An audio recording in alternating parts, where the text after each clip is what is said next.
What difference at this point does it make?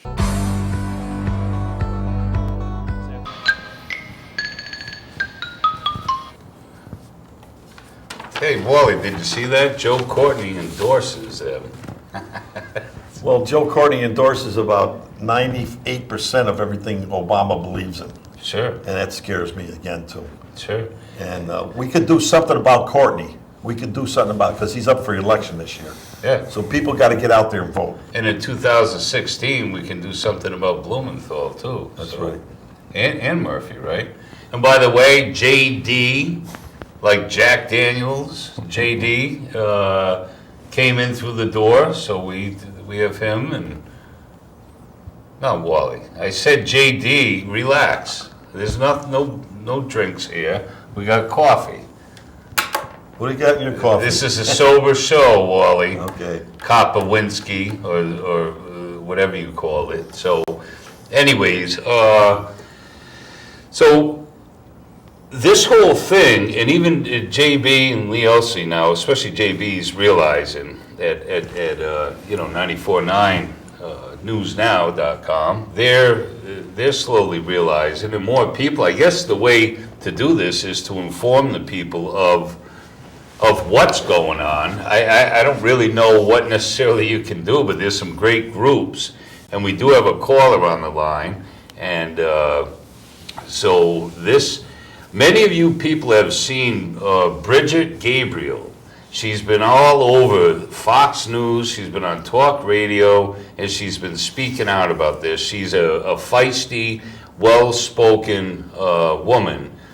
She's, I don't know if she founded this group or, anyways, Judge Janine, Saturday night, who I watch, she also is involved, is a member in this group. So, Act for America, and we have a guest. So, do you want to anything you want to throw in right now, JD, before we bring on our caller? Or I'd just like to introduce you to Jane Bate. She is the leader of Act for America, the Connecticut chapter, and I'm going to tell you she's one of the most patriotic women that I have met in a long time.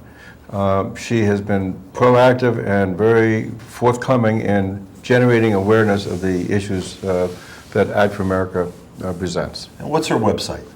I think it's ACT with the number 4 America.org.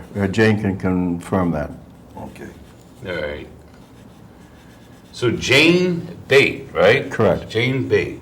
And this is the Connecticut group of Act for America? Correct. And she will take, they would very much like to have additional members. Okay. Anybody is welcome. And this is one of the things that we can do as citizens, is to join these activist organizations. And we talked about that last week. What can we do now that we know the problem? And this is one way which we can provide our little contribution. Sure. Now, you personally know Jane, correct? Yes. You have met Jane. That's great. Yes. So, super. All right, well, we're going to bring her on, Wally, and let's hear from Jane. Hello, Jane, are you there? Hi there, yes I am. Okay, you're on the air. You're live with all our viewers. Terrific. First of all, let me say a huge thank you for letting us get this issue and their organization out in front of the public. I'm not as feisty or well-spoken as Brigitte Gabrielle, but we do work hard for the cause. Let me start by just fixing that website. It's www.actthewordforamerica, so that's F-O-R, America.org, is the website for the national group. And our email for our Connecticut chapter is actthenumeral4ourcountry@gmail.com. And as Jay mentioned, we would love to have more eager volunteers join us. But if I could just tell you a little bit about the group. Nationally, we're 279,000 members.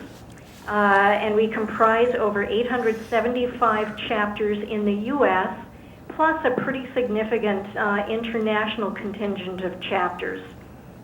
We're a grassroots national security organization whose primary goal it is to educate the citizenry and to hold elected officials accountable for policy decisions. Some of our national legislation efforts include ALAC, which is American Laws for American Courts, Rachel's Law, and I should tell you about American Laws for American Courts. Basically what that does is it makes it illegal for a judge to consider, when deciding a case, any foreign law that conflicts with the U.S. Constitution. Rachel's Law is essentially ALAC for the First Amendment and helps authors and publishers against libel. Also anti-FGM, that's female genital mutilation legislation, and lots of others. We also have concerns with school textbooks being biased, especially towards Islam and against Christianity and Judaism. We want to see all religions covered with the same standard of impartiality. Let's see, in addition to legislation and textbooks, we've hosted speakers, shown the DVD honor diaries, attended multi-faith presentations to ask some probing questions, and several of our chapter members have had books and articles of theirs published. So we've been doing a lot. Jane, question. We talked a little bit about some of our elected politicians consorting with CARE, and obviously for the purpose of garnering votes and money, which may be coming from illegal sources. But can you talk a little bit about what you know about Murphy? Sure. Now, what I know has come from online sources, so I just have to assume that these are accurate, but a number of them have been repeated from source to site to site. The first one is that Senator Murphy appeared with Nancy Pelosi and Steve Israel at a secret fundraiser for CARE. Now, that word secret bothers me, but it's in the article. And you can find that at the Daily Caller, among other sites. And reportedly, Elizabeth Esty received some of that money from that fundraiser. Senator Murphy also slammed Lowe's for pulling ads from the American Muslim reality show. And you can find that one on Weasel Zippers. And the last one I have right now is that Chris Murphy attended a gala for the Turkish Cultural Center, which is affiliated with Gulen Charter Schools. Now, Gulen Charter Schools, those are Islamic schools with a lot of questionable activities, and they're supported by taxpayer money, obviously. This can be found in Jonathan Pelto's blog called Wait What? Thank you, Jane. Can you talk a little bit about where money comes to support CARE? Is it exclusively from U.S. sources, or any idea what sources are supporting CARE? Honestly, I'm not sure. I would guess that there's a lot of overseas money, perhaps from Saudi Arabia. I really don't know, though. That's just a guess. Okay. Is that legal? No. No, I didn't think so. Yeah, you can keep going. Well, but CARE is an offshoot, or they're tied in with Hamas? Yes, CARE is a Muslim Brotherhood group. The Muslim Brotherhood also spawned Hamas and Al-Qaeda. And CARE is an unindicted co-conspirator in the Holy Land Foundation terror funding trial. So not a constitutional group at all.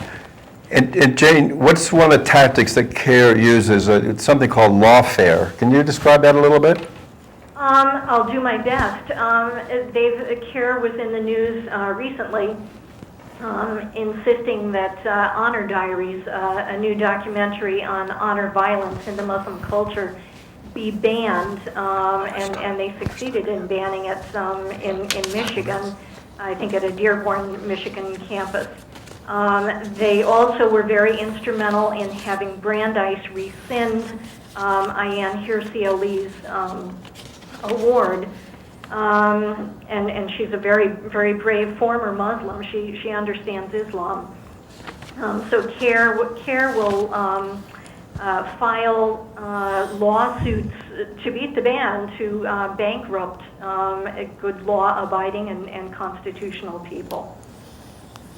Thank you very much. That's very interesting. Can you talk a little bit about some of the activities that you have conducted and maybe forthcoming? Well, I'll try to, sure. We've hosted some wonderful speakers. Among them, Robert Spencer, who is just a brilliant author and scholar, Ryan Morrow, Paul Sutliff, trying to think of who else, and we've shown honor diaries. But we've also done work on the textbooks. In fact, I was in another town in Connecticut today talking to the mayor's office about the Islamization of textbooks. And that's, excuse me, that's very concerning for a lot of reasons.